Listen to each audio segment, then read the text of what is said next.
Earlier we looked at profitability ratios like return on assets and return on equity, and those are really important because we are concerned with the firm's profitability. Now the question is, let's say that something is wrong and ROA and ROE are really not where they should be. Is there any way that we could possibly dig down a little deeper and see why are they not right? Why are they below average in certain ways? Well, yes, and the DuPont system can actually help us do that. Okay, these DuPont equations that we're going to be looking at actually break down things like ROE and ROA into some components. Let me show you something first. The extended version of the DuPont equation shows us that ROE equals the profit margin times total asset turnover times something we haven't talked about yet, but I'll explain it in a minute. It's called the equity multiplier. Well, the profit margin is net income over sales. That's the definition. We know that. The total asset turnover is sales divided by total assets. We also know that. And then the equity multiplier is defined as assets divided by equity. Okay, total assets over total equity. If you were to multiply these three things, the sales would cancel each other out. In fact, we can just see that here. Sales would cancel out, and then total assets would cancel out, and we would be left, of course, with net income divided by common equity. Net income divided by equity, well, that's ROE. That's the definition. Okay, so I know this equation is true. The question, though, is what does it tell us? I mean, why do we do that? We don't do it just so that we'll have a way to compute return on equity, although it does sort of work that way. We do it so that we can see what's causing return on equity to be high or low. Alright, return on equity basically answers the question, for every dollar that shareholders have invested in the firm, how much profit are we generating? What is net income compared to common equity? Well, if you look at these three parts of it, it actually breaks it down a little further. First, we have the equity multiplier. This says something about our leverage that we're using. Leverage is a fancy finance word for borrowing money to hopefully enhance your returns to shareholders. If your operating performance is good, then usually it will enhance your returns. If it's bad, then unfortunately it will enhance bad returns too. In other words, it will make them worse. So if you do well, then leverage or borrowing can make it look even better for shareholders. If you do badly, it can make it even worse. That's what leverage is. Okay, so the equity multiplier tells us for every dollar of equity that shareholders have put in, how many dollars of assets have you got? Alright, now why would there be more dollars of assets than there would be dollars of equity from shareholders? I mean, yeah, I get it. When shareholders put in $1 of equity, then you've got at least $1 of assets there. Why might we have more than that? Well, because we might have borrowed some money too. We might have some debt. So if you look at it that way, if you take the equity and the debt put together, that's your total assets, right? And we know that. Total assets equals liabilities plus equity. Okay, debt plus equity. I mean, if you had a firm that they didn't use any debt at all, then I guess this ratio would just be 1. But the more debt they use, the higher this ratio will be. So the debt ratio and the equity multiplier, they are directly related. It's not a linear relationship, but it is definitely a positive relationship. The higher the debt ratio is, the higher the equity multiplier is, guaranteed, always. For example, let's say we had a 50% debt ratio. In other words, a 50-50 mix of debt versus equity. All right, what would that mean for us? It would say that for every dollar that shareholders have put in equity, that debt holders have put in an additional dollar, and so we'd have $2 of total assets. So in that case, like a 50-50 mix debt versus equity, we would have an equity multiplier of 2 and not 1. Okay, 1 is the lowest possible equity multiplier, but it goes up the more debt that you use. Okay, so that's the first question that we're looking at. For every dollar that shareholders have put in, how many dollars of assets does that give us? How many dollars of assets does that support? Next, we look at asset utilization. How are we using those assets? And hopefully we're being efficient, but this will give us some indication of that. So of those assets, how well are we using those to generate sales? And then finally, from the sales that we do generate, how well are we controlling our expenses so that we ultimately generate profit or net income? The more that we control our expenses and keep our expenses down, the more dollars of sales that we actually get to keep as net income. On the other hand, the higher our expenses get, the more dollars of sales we let slip through our fingers and go to costs, and so the less we end up with in net income. So it's these three things that we're looking at. How is DeLeon doing in this area? Well, first of all, for its return on equity, it's actually been below average, right? We saw that earlier. So 13% versus 18.2%, that's below average. More improvement is needed.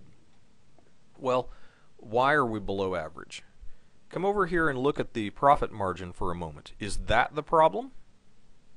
Well, no, it doesn't look that way, okay, because as of now, the profit margin is expected to be 3.6%, whereas the industry average is about that. So really, we're about where we should be as far as the profit margin goes. Okay, what about the total asset turnover? The industry average is 2.6. Is that the problem? And I would suggest that yes, it is a little bit of a problem.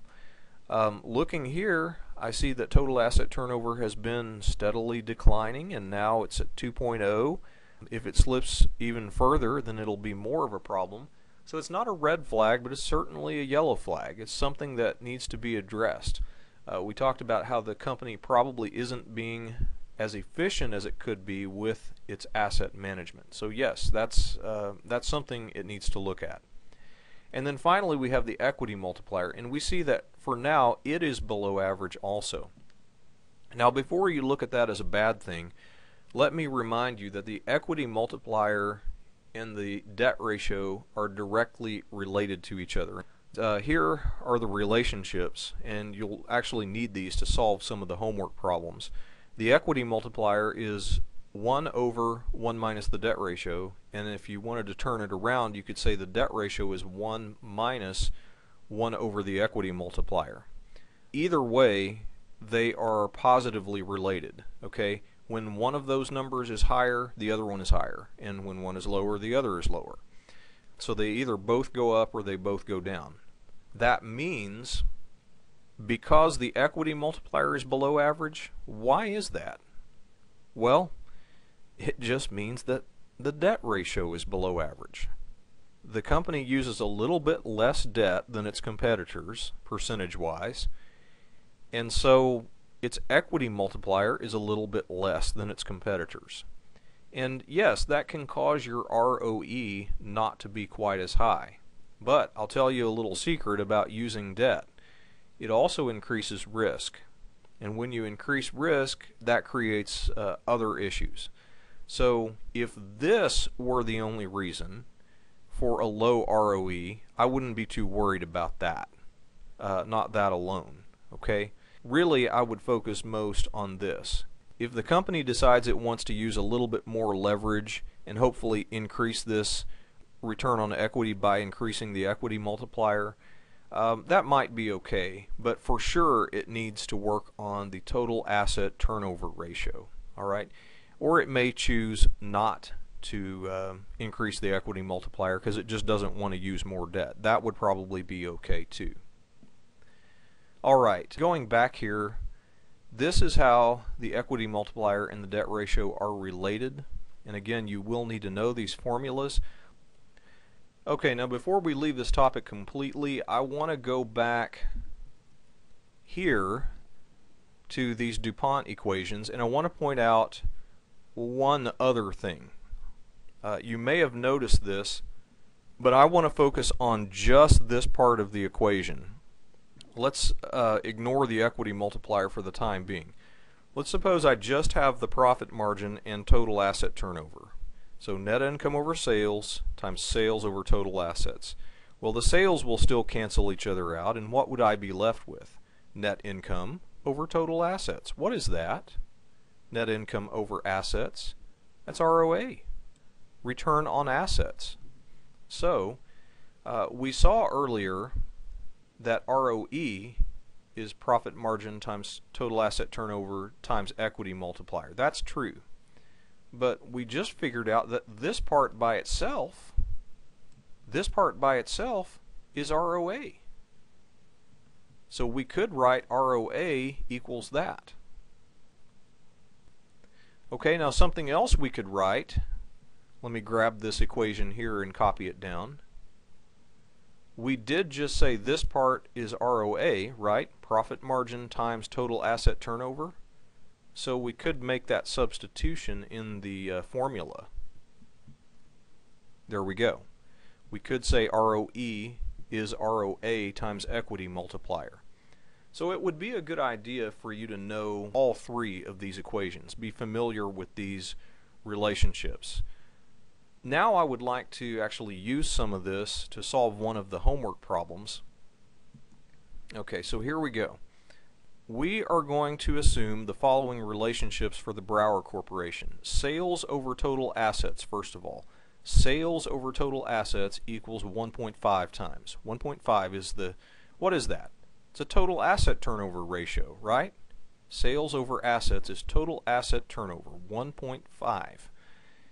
Alright, and we're also told that ROA is 3%, and we're told that ROE is 5%. So, questions. First of all, let's calculate the profit margin for this company.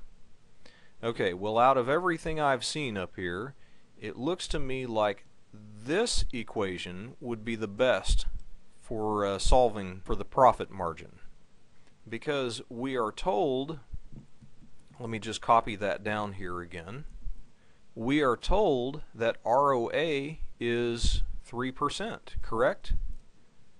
We're not told the profit margin. We are told the total asset turnover is 1.5. So if you divide out the 1.5 on both sides, okay, divide that out, you'll have to divide on this side as well, you'll see that the profit margin, 3% divided by 1.5, that is 2%. So that's the answer to the first part, 2%. But that wasn't the only question they asked us. They also asked us about the company's debt to asset ratio. The debt to asset ratio is the same thing as the debt ratio. That's what we'll be solving for. Now let's go back up here in these equations. Do you see any of these three equations that have the debt ratio in it? I don't. But do you see anything in those equations that if we knew it, it would be directly related to the debt ratio? Does this look familiar? Equity multiplier is directly related to the debt ratio. If we find one, we've got the other. So our strategy is, let's find the equity multiplier, and then we'll deal with getting the debt ratio after that. Well, now that's pretty easy. We can use this formula. ROE equals ROA times the equity multiplier. ROE is given to us as 5%. ROA is given as 3%. And it's that times the equity multiplier.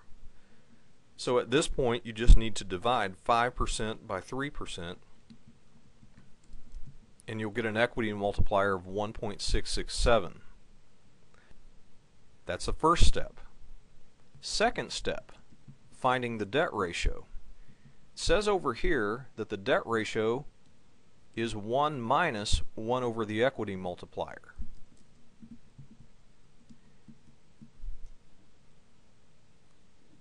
In other words, 1 minus 1 over 1.667. That's 1 minus, if you did this part only, 0.6. And of course 1 minus 0.6 is just 0.4 or 40%. So we've solved it. Okay, the debt ratio is 40% in this case.